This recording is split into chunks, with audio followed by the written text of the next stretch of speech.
Strike dead. Settle down. Strike a pose! Let the world come! Ultimatum protocol.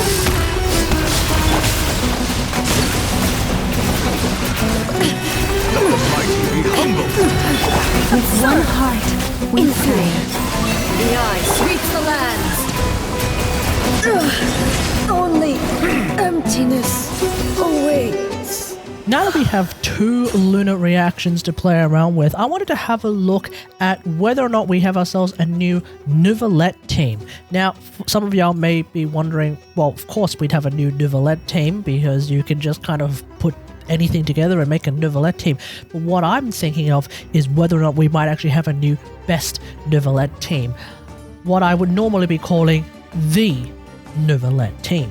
It's interesting that Neuvillette over the years kind of kept getting new options for his teams that are quite different to each other. First there was the Neuvillette team, then during Natlan we got the Neuvillette team, and later we got a Neuvillette Freeze team that apparently is close in DPS to the Neuvillette team. Later we also got a Lunar Charged Neuvillette team, and now we find ourselves with the Ascendant Neuvillette team. And I think this team is quite interesting because it leverages a bunch of new mechanics and characters in ways that doesn't cause the other characters involved to feel wasteful. So today I want to talk about this team, how it works, and whether it's necessarily stronger than the previous options. But first, if you like this video, hit that like button and don't forget to subscribe. And you know, full disclosure, I've now tried Flynn's in the character trial, and I'm gonna be real here, he is actually a lot more fun to play than I thought he would be. But being a lot more fun to play than not fun at all is not really going to make me want to get him at the present moment. So naturally I won't be making any Flynn's videos for the foreseeable future. But I still have a few other things that I want to talk about, including something like this. So hitting that bell icon can get you notified of the latest content on the channel. Oh, and if you could do me a favor and hype this video, that would help a lot with the algorithm. Let's go through all the cool things this team is using. First off, we have Furina, who's obviously getting some extremely easy Fanfare duration, as is always in a Neuvillette team, but she also brings some off-field hydro damage without needing those normal attacks, which is great for Neuvillette. Team damage buff as well coming from Furina, but this one's getting partially wasted because Lauma and Ineffa, i.e. half the team, don't really care about damage percent buffs. Then again, that's kind of par for the course for quite a lot of Furina's teams.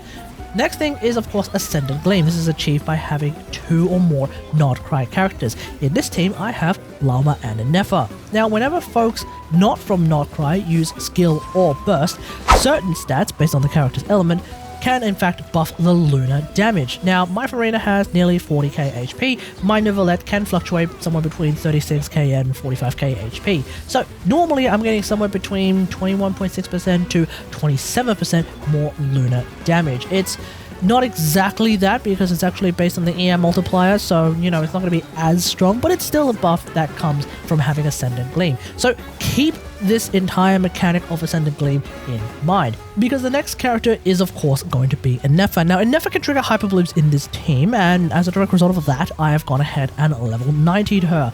But the main thing that she brings is of course that Lunar Charged reaction. Now like I've mentioned before in a previous video about Lunar Charged, the cool thing about it is that I don't have to actively force my characters to have oops all EM for the reaction to do some pretty meaningful damage. As you may know, Lunar Charge crits and therefore scales off crit, so you kind of don't have to get all of the EM on the planet. Ineffa also gives the on-fielder, in this case Neuvillette, and herself an EM buff by her A4 passive via her ult. This buffs both the Lunar Charge damage from both Neuvillette and Ineffa, for example, but also the Hyperbloom damage coming from Ineffa herself, so that's actually pretty good. Plus, she brings a shield, so C0 Neuvillette players can actually enjoy some interruption resistance. And finally we have Lauma. Lauma of course brings along the Lunar Bloom reaction as well as actual blooms themselves. But because we're also in Ascendant Gleam, we don't get that Bloom crit buff. Instead we get the Lunar Bloom crit buff, so Lauma's whole skill is in fact doing quite a lot of damage, so building to that is not a bad idea. We still get the Bloom Gen buff though from her ult, so even if Ineffa's Hyper Bloom triggering isn't built for full EM, the Hyper Blooms will still do some pretty okay damage. Now, because I have C1 Lauma, it is going to be a little bit faster for me to get that maximum fanfare from someone like Furina, but honestly, this is not that important. Instead, the big thing is that I'm running Serenade on Lauma, and because we're in Ascendant Gleam, I am giving the entire team a buff of 120 EM. Yes, it turns out the Nascent and Ascendant Gleam buffs do not stack from the Serenade set, so that's a little bit more disappointing. But that being said though, this 120 EM buff is more Lunar Charged damage, more Lunar Bloom damage, and of course more Hyper Bloom damage, so it is actually a pretty significant buff overall. Normally, when there's Dendro in a Lunar Charged team, there's a good to fair chance that we won't be seeing any Thunderclouds, so Ineffa's DPS usually drops off a cliff. But because this is a team that has Neuvillette and Furina as the Hydro characters, it's an overwhelming amount of Hydro that will result in Thunderclouds all the time. But because of that, we're going to be seeing some Hydro auras from time to time, which means that when someone like Lauma drops their Dendro on them, it will mean less blooms overall. Honestly, I'm not too fussed about that because it's not like I've built an effort to do tons and tons of Hyper Bloom damage to begin with, but there is going to be a bit of a Hyper Bloom DPS loss due to how much Hydro we have that is basically overpowering all that Dendro. But it's still something that gets buffed by the various buffs on the team anyway, so yeah, it's fine, it's whatever. The big question, therefore, is this better than previous Neuvillette teams? Here's a comparison that I did between this team and a few other variations of Neuvillette teams that I personally could do. Obviously, I can't do Neuvillette Freeze because I don't have Escoffier, but also note that my Xilonen is C2, so she's buffing both Neuvillette and Furina's DPS by quite a fair bit, hence why the old Neuvillette team does seem to be a fair bit faster than the other options. Right here.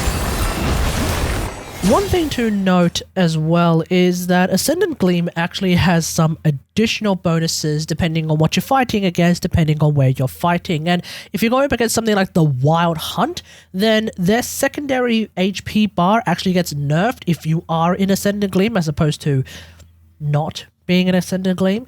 So clearly that's supposed to be a bias towards Flynn's, and if you know, you know, but Nefa teams as well. But this team can actually take full advantage of that. So if you come across some content that kind of prefers that you run Ascendant Gleam, well, you can always try something crazy like this. For what it's worth, the builds on these characters are pretty straightforward. My C0 Neuvillette is on a standard DPS build running Sackjay, which is why his HP can in fact fluctuate if I play him a little bit badly. My C1 Lauma with the event weapon that I'm still getting used to is of course running Serenade. C0 Ineffa with Contain and a surprisingly decent Tenacity build is basically what I'm going to stick with for her, and C0 Furina has a standard DPS build. So that's the Ascendant Neuvillette team. It's pretty much as strong as the other Neuvillette teams, give or take, whilst utilizing a bunch of new mechanics and characters overall that I actually like. It doesn't exactly have the Neuvillette-centric serotonin that the old Neuvillette team has, but at the end of the day, it's just different strokes for different folks. Let me know what you think about all of this in the comments below. What's your favorite Neuvillette team?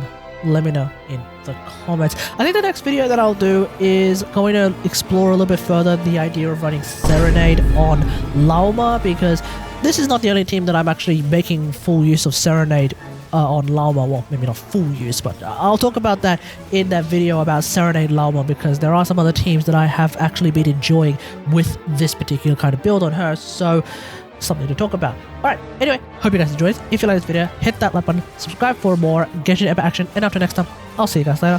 Thanks for watching. Bye.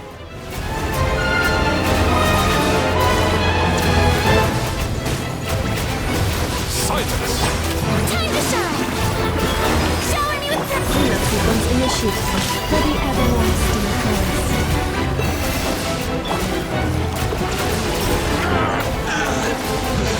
Settle down.